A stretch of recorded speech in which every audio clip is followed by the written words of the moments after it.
over 2 years, hundreds of thousands of taxpayer dollars have gone to private and non-public schools in our area that are now closed. These schools were part of the Opportunity Scholarship Program or voucher program started in 2014. It was intended to give lower income families a choice of education, but with tax dollars being invested into schools that are now closed, CBS North Carolina's AJ Janeville asked lawmakers if it's worth the investment. Little old lady. Who's little old lady?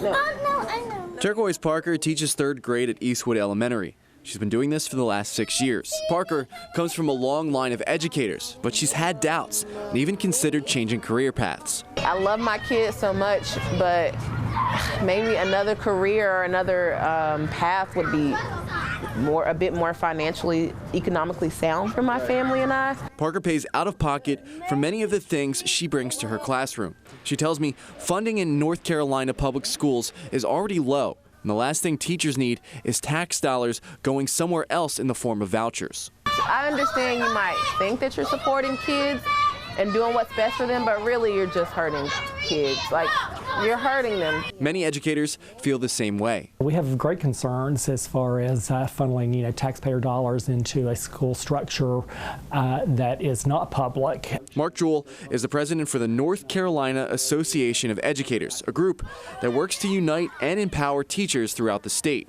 Jewell's group filed lawsuits trying to stop the Opportunity Scholarship. It has no accountability, no regulation, no oversight as to where the curriculum is, not even a high school diploma required from a teacher. That is not the best use of public taxpayers, and really it's starving our school districts. The school voucher program has been in effect for 2.5 years. In that time, millions of taxpayer dollars have gone to families attending private schools. CBS North Carolina dug into the numbers. We found more than $340,000 of that money went to schools that closed. The Upper Room Christian Academy in Wake County received nearly $240,000. It closed in March of 2016. In Cumberland County, Stedman Christian Academy received more than $12,000 and closed in 2015. It's almost like we're just throwing our money into a hole and we don't know whether the kids are going to come out of that better off or not. Greg Meyer is a member of the North Carolina House of Representatives. He tells me he worked in public schools for nearly 20 years before stepping into politics. He says the voucher program isn't working. That money has ended up in somebody's pocket with kids not getting an education. And without some type of transparency and accountability measures, we're going to continue to gamble on risky investments like that, and it's going to cost taxpayers money where the kids actually get no education at all. Supporters of the vouchers believe it gives kids a chance at an education they would have never had before. We want to make sure that that child, before they fall through the cracks, have a safety net. And maybe perhaps through the Opportunity Scholarship Program, maybe through the charter school, maybe through the special needs program, they'll finally get that chance. Daryl Allison is the president of Parents for Educational Freedom, a group he started 11 years ago.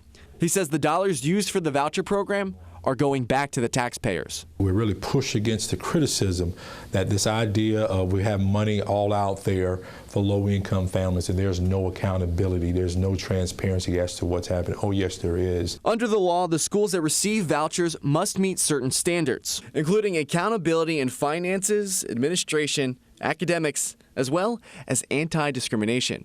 The fact that a school gets closed doesn't mean that there's been a failure. It means that you have a system that has some quality control, unlike the public schools that can't be closed no matter how bad they are. Representative Paul Stam introduced the school voucher bill. The state is spending about $8,600 per pupil in public schools. The voucher program pays up to $4,200 per eligible student.